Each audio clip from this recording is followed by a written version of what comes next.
What if I told you that in a matter of hours, the closest alliance in the Western world was pushed to the brink?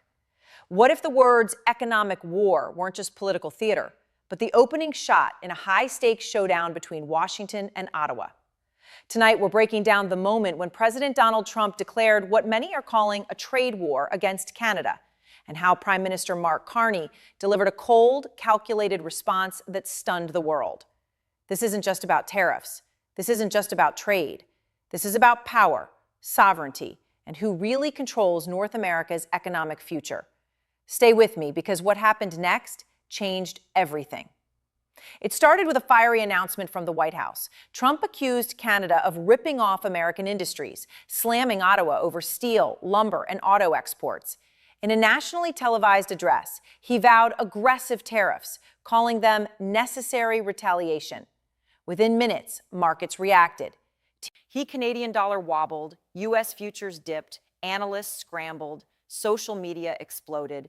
The phrase war on Canada began trending worldwide. But here's where it gets intense. Instead of firing back with outrage, Carney did something no one expected. He didn't shout, he didn't escalate, he didn't insult. He stepped to the podium in Ottawa, calm, composed, almost surgical. Surprised, he acknowledged the tariffs. He called them unjustified. And then he delivered a 4-point counterstrike strategy that sent shockwaves through Washington. First, targeted counter tariffs on politically sensitive American exports. Second, a fast-track trade diversification plan aimed at Europe and Asia. Third, emergency relief for affected Canadian industries. And fourth, a direct appeal to American business leaders, urging them to pressure the White House. It was cold, it was strategic, and it was devastatingly effective. Within 48 hours, U.S. manufacturers began sounding alarms. Agricultural groups warned of collapsing exports. Auto executives feared supply chain chaos across the border. Remember, the U.S. and Canada share one of the largest trading relationships on Earth, hundreds of billions of dollars in goods crossing the border every year. This isn't a distant rivalry. It's deeply integrated. Parts for cars cross the border multiple times before a single vehicle is completed. Energy grids are interconnected. Families, jobs, and entire communities depend on stability. And that's why Carney's tone mattered. He framed Canada not as a victim, but as a confident economic power ready to defend itself. Behind closed doors, reports suggested Canadian officials were already in talks with European and Indo-Pacific partners to accelerate new trade pathways. The message was clear: if Washington turns inward, Canada will pivot outward. Meanwhile, political tensions escalated. Trump doubled down at rallies, accusing Canada of exploiting American generosity. He framed the move as defending American workers. His supporters cheered. Critics warned of long-term damage. But here's the twist. Wall Street wasn't cheering. Markets dislike uncertainty. And a trade war between two G7 economies creates exactly that. Investors fear retaliation cycles. They fear supply disruptions. They fear inflation spikes. And suddenly, what began as political messaging became an economic risk. Carney's cold-blooded strategy was about leverage.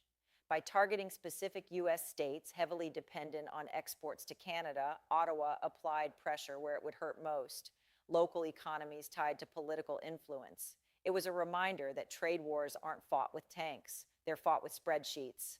And Canada came prepared. International leaders watched closely. European officials expressed concern about growing protectionism. Analysts compared the moment to previous tariff battles that reshaped global supply chains. Some experts warned that prolonged escalation could weaken both economies, handing strategic advantages to competitors abroad. But others argued Canada's diversified approach might cushion the blow. The real battle now isn't just economic, it's narrative control. Trump presents the move as strength. Carney presents restraint as strength.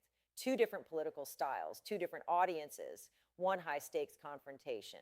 So what happens next? If tariffs remain, consumers on both sides may feel price increases. Industries may shift sourcing. Diplomatic tensions could deepen.